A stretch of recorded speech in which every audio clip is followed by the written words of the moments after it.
social network. Unlike a lot of social networks on the web where people, connect with each other, possibly anywhere in the world and connect over all sorts of things, such as, sharing funny cat videos and all sorts of other aspects of, online life.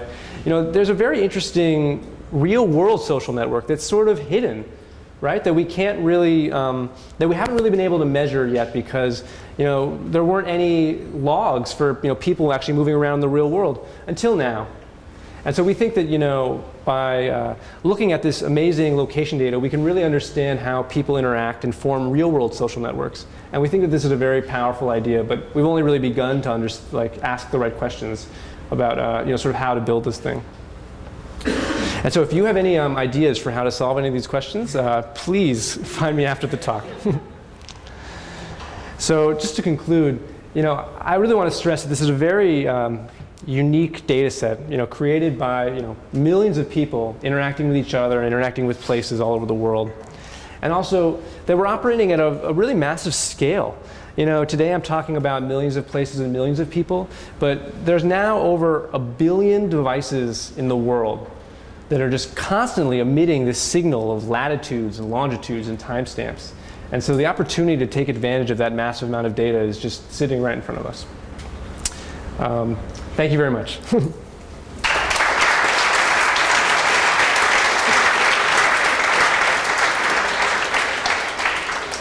I also forgot to mention that Foursquare is hiring, obviously, as we're growing, and I will take questions right now. Yes? So you mentioned it a couple times, but I was wondering how you guys deal with qualitative data, like things like interests and like profile features and even like where people work and their demographics, and how that's connected to the more quantified data, like to longitude and things like that. Sure. We try to measure things quantitatively as much as we can. We want to make sure that people are clicking on things. We want to make sure that people are actually going out in the real world and doing things, and we can actually measure that, right? And so we try to focus on that, but there's a huge amount of our recommendation engine that does deal with these sort of qualitative aspects. And for that, we really rely on human experts to look at comparisons of things and make good judgments about whether a system is working better or whether a certain feature is appropriate for a certain system. Yes? So, you talk a lot about relationships that are a lot of statistical models, kind of like hit the sweet spot of. And really where the money here is achieving the goals that your users want and also that the businesses want.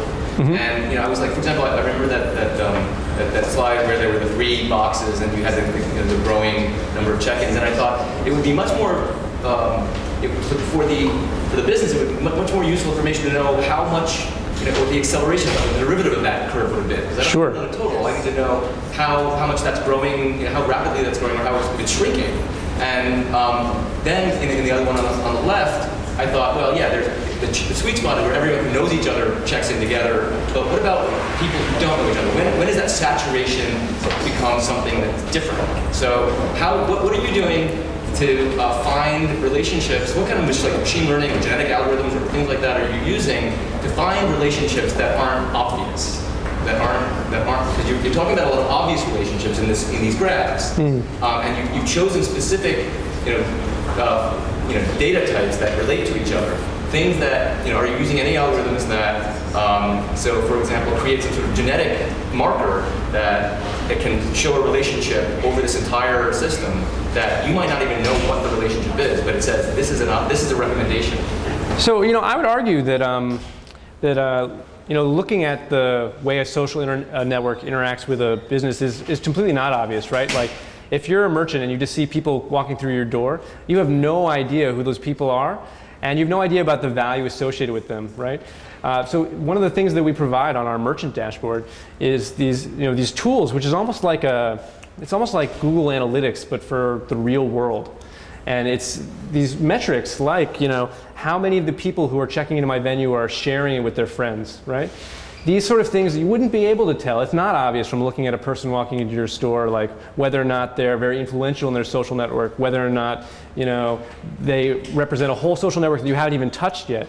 But I think that we can provide these sort of numbers to our merchants in a dashboard that show things like, how quickly they're accelerating, whether they're growing or shrinking, and the kinds of people that are coming to their stores. And I think it may look obvious sort of in retrospect, but I think, compared to being completely blind, like running a website without any analytics, I think it's going to be a big step. No, I agree with that. That's what I was saying, actually, is that those things, may not be obvious to the merchant, but those are data points that are obvious to the people putting together that dashboard. Sure. And I'm saying to the merchants that, this is some sort of, rating I can give, this type of user, this type, this is how you can find people that you're not expecting to come into your store.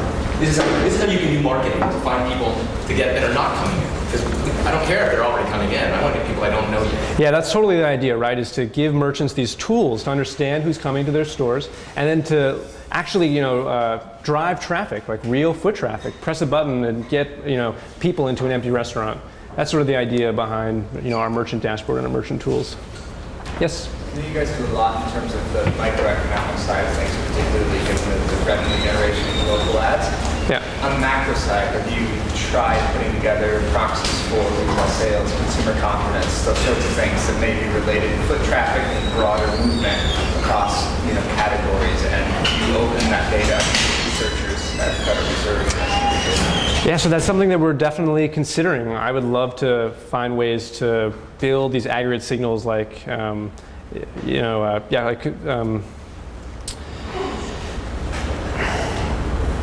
Yeah, so we haven't done anything yet. We haven't released any data of this kind yet, but I do believe that you can tell a lot about sort of, consumer behavior in an aggregate level by looking at, how many people go to Macy's on Black Friday, for instance.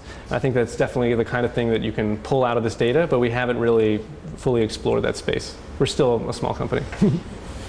Yes? You tried predicting the likely success of your businesses? Yes, that is something that we are actively pursuing. We think that would be very useful to be able to tell a business based on, the area and all sorts of other factors, how well we think they're going to do. Yeah, I was actually thinking before they do these guys. Right, like how is this business that you open going to do, but what business should I open and where and why? Sure, yeah, I mean, we're not really actively pursuing this as a business plan, but I could imagine someday, people spend a lot of time and effort right now planning about where a new Starbucks should go. And I think that we have a very interesting data set that could help do something like that. But again, these are just ideas. Yes? Have you guys ever considered tracking contagions like the flu and stuff like that, and how people interact? Like checking to the same place, they all got the flu, they all went to the doctor, they all checked into the doctor. Yeah, so have we ever tracked contagion? Well, two things. So, I did show contagion on the social network. I showed how, a new place opening, is contagious. I know that a couple engineers here wrote a really great simulation that we were considering launching for Halloween one year, where there was a zombie outbreak at an airport, and we were curious, based on check-ins, how long it would take for everyone to be infected. We ended up not, scaring the public with such stunts, but I do think it's really interesting to think about those things, but we haven't actually done, a research study about measuring the actual contagion. Yes? So, starting by analyzing what people are doing, but with the export feature, do you see the influence is Foursquare? Sorry, can you say it one more time? With the export feature, do you see that Foursquare is actually modifying the behavior of people? Do you see patterns that change because of users? Yes, absolutely. So, a lot of people doing machine learning in New York are really obsessed with this idea of a click-through rate, right? Like, you show somebody an ad, and then you measure, whether or not they clicked on it. We have something like that here. It's more like a walk-through rate. Like, we show them a recommendation, and we can actually tell whether or not they went to that place in the real world. And we think that's a very powerful metric to consider. Can you tell if they liked it? Well, we have a like button now, as of a few weeks ago. So that's, yes, we can tell if they liked it. Okay. How are you guys measuring the influence? I mean, how much ever, I mean, just want to be open questions, but what do you guys do with that? Sure. So, there's a lot of different telltale signs about influence in our system, right? If you write a tip or recommendation, people will like that tip. We think that's a sign of influence. You can make lists, you can create content, how people engage with your content. These are all sort of signals we can use in a model that predicts influence. And also we believe that there is sort of this, PageRank-like effect where influential people are more likely to, engage with other influencers, right? Like if you get 5 likes and they're all from very influential people, it's worth more than 5 likes from people who are not as engaged. Yes? Have you done anything to compare the Foursquare population with the real world population? Yeah, so we're actively trying to correlate our data with census data so we can sort of normalize against it, but I don't have anything to show on that at the moment. Yes? Sorry, I came in a little late, so maybe you covered this earlier, but my question's around the, the scope of the data that you look at, or perhaps actually the analysis of the scope of the data. Have you taken into consideration also maybe user input information? Because I don't think you gather all that much initially. I'm trying to remember when I set my account as well. And then, so you. What do you mean by user input? Just what I would say about myself, right? So oh, sure. Information I would give you on myself versus, so how I see myself versus who I actually want to be and what I want to be doing, and then compare that with the psychological trends. So what actually is it that would motivate me to do something? We don't really look at that data very much, and we don't really have a system for collecting it. Frankly, I sort of believe that, people lie tremendously when they're asked about things. And if we can actually treat every person more like a sensor that we can actually measure quantitatively, I think we can better understand what they want. But there's definitely a balance, right? And I'm sure as the Foursquare product grows, there'll be more opportunities for people to, curate their experiences and express their preferences. I'll take a couple more questions. Not many more. Anything else? Yes? Suggestion. Sort of a jobs link, that's open problems link, where you regularly post like self-contained problems that you can use. Sure. If you go to engineering.foursquare.com, we have a lot of interesting blog posts about the kinds of problems that we're working on and trying to solve here. Great. Well, thank you so much for coming. It looks like we have more pizza, more beer. Please help yourself.